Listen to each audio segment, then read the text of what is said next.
দেখতে দেখতে আরও একটা বছর আমাদের জীবন থেকে চলে যাচ্ছে। 2025-এর একদম দোরগোড়ায় আমরা দাঁড়িয়ে আছি।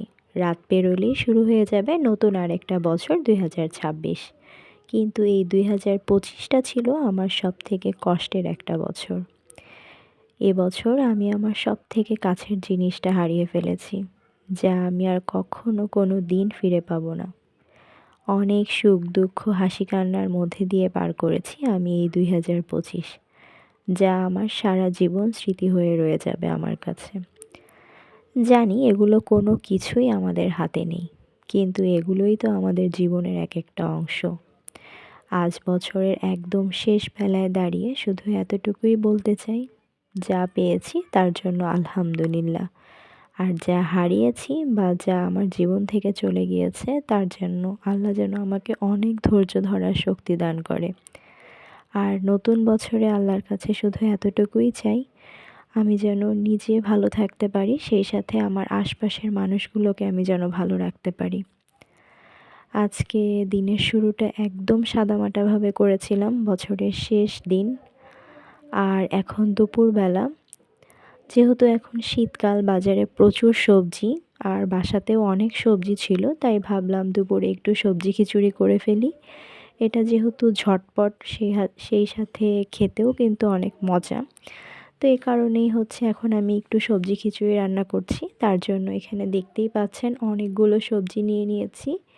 এখন এই সবজিগুলোকে কেটে সুন্দর মতো পরিষ্কার করে আমি এখানে হচ্ছে একদম ছোট ছোট করে টুকরো করে কেটে নিয়েছি। আমি আজকে ফুলকপি, শিম, গাজর, মিষ্টি কুমড়া, তো এই সব সবজিগুলোই এখানে ইউজ করেছি।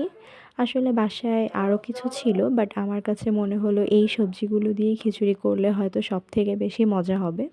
তো তার জন্য আমি এগুলোই নিয়ে নিয়েছি। তো দেখেন সবজিগুলো কতটা কালারফুল, আর এগুলো কিন্তু খেতেও অনেক মজা, তাই না? আপনারা কারা কারা পছন্দ করেন সবজি খিচুড়ি? অবশ্যই কিন্তু কমেন্টে জানাবেন।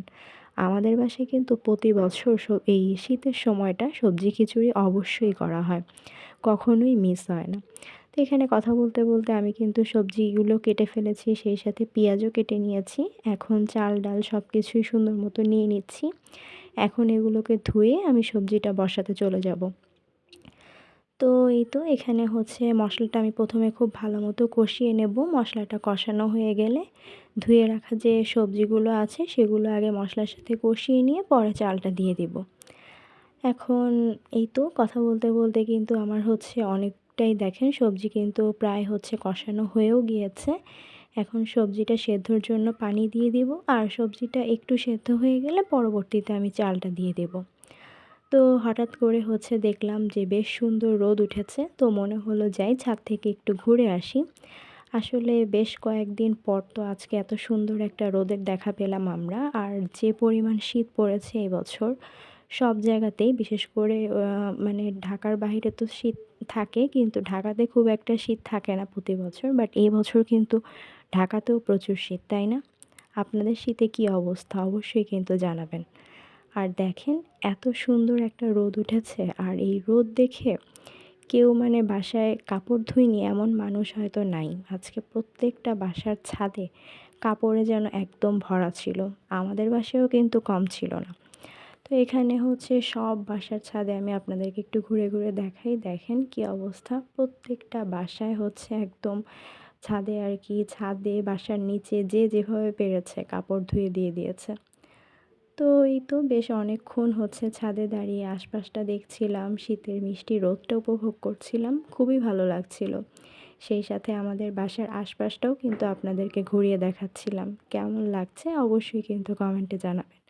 খুবই সুন্দর আশপাশটা, একদম গ্রাম্য একটা হচ্ছে গাছপালা দিয়ে ঘেরা সুন্দর একটা পরিবেশ, তাই না? এই তো সব কিছু দেখতে দেখতে বেশ অনেকক্ষণ ছাদেও দাঁড়িয়ে থাকলাম, আর আল্লাহর কাছে ভাবছিলাম এই সুন্দর আকাশের মতো যেন নতুন বছরটা একদম পরিষ্কার সুন্দর হয়। তো অনেকক্ষণ ছাদে থাকার পর কিন্তু আমি নিচেও চলে এসেছি, যেহেতু চুলায় হচ্ছে রান্নাটা বসিয়ে গিয়েছিলাম। তো এসে আমি এখানে দেখলাম সবজিটা অলরেডি সেদ্ধও হয়ে গিয়েছে, তো এখন আমি ধুয়ে রাখা চাল ডালটাও দিয়ে দিলাম। এখন চাল ডালটা খুব ভালো মতো মিশিয়ে নিয়ে আমি হচ্ছে খিচুড়ির জন্য পানিও দিয়ে দিব। তো এই করতে করতে দেখেন আমার কিন্তু রান্নাটা প্রায় শেষের দিকে চলে এসেছে। আর আপনারা আজকে বাসায় কে কী রান্না করছেন অবশ্যই কিন্তু আমাকে কমেন্টে জানাবেন। তো দেখতেই পাচ্ছেন এখানে কিন্তু আমার রান্নাবান্না প্রায় শেষ। আমি এখন শেষ পর্যায়ে জিরা গরম মশলা সেই সাথে একটু কাঁচামরিচও কিন্তু দিয়ে দিলাম। আমার খিচুড়ি তো হয়ে এসেছে, ওটাকে দমে বসিয়ে দিয়ে আমি এখানে একটু বেগুন ভাজি করব, তার জন্য বেগুনও কেটে নিচ্ছি। আর এত বড় বেগুনটা কাটতে গিয়ে দেখলাম যে একটু পোকাও ছিল, মানে একটু নষ্ট ছিল। তো সেটা আমি বাদ দিয়ে এখানে হলুদ মরিচ লবণ দিয়ে বেগুনটা মাখিয়ে নিয়েছি। কিছুক্ষণ মাখিয়ে রেখে আমি এখন বেগুনগুলোকে ভেজেও নিচ্ছি। আর আজকে এই খুবই মজার খিচুড়ি বেগুন ভাজার সাথে আচার দিয়ে দুপুরের খাবারটা খেয়েছি। তো খুবই ভালো লাগছিল শীতের দুপুরে এমন একটা গরম গরম খাবার খেতে পেয়ে। আর আমার কিন্তু খিচুড়ি অনেক পছন্দ। তারপর খাওয়া দাওয়া শেষ করে ছেলেকে নিয়ে একটু বের হয়েছিলাম। বছরের শেষ দিন, ভাবলাম ছেলেকে নিয়ে একটু ঘুরে আসি, সেই সাথে টুকিটাকি ওকে জিনিসও কিনে দিলাম। আর বিকালের নাস্তার জন্য এখানে ফুলকপির চপ বানাবো, তার জন্য সব কিছু রেডি করে নিয়েছি। 2025 তো আমাদেরকে অনেক কিছু শিখিয়েছে, অনেক না পাওয়া অনেক পাওয়ার মধ্যে দিয়ে আমরা এই বছরটা যেহেতু শেষ করেছি। 2026-এ আল্লাহর কাছে এতটুকুই চাই যেন নতুন বছর সবার জীবনে খুব ভালো কিছু নিয়ে আসে, সবাই যাতে নতুন বছরে ভালো থাকে, অনেক সুখ শান্তি সুস্থতা সবাইকে আল্লাহ যাতে দান করে।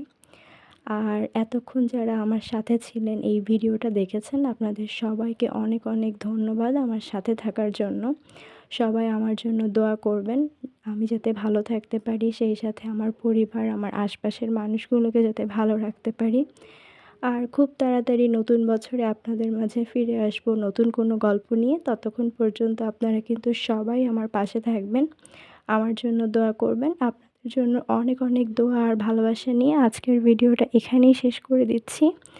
আল্লাহ হাফেজ, আসসালামু আলাইকুম। আর আমার ফুলকপির চপগুলো কেমন হয়েছে অবশ্যই কিন্তু জানাতে ভুলবেন না।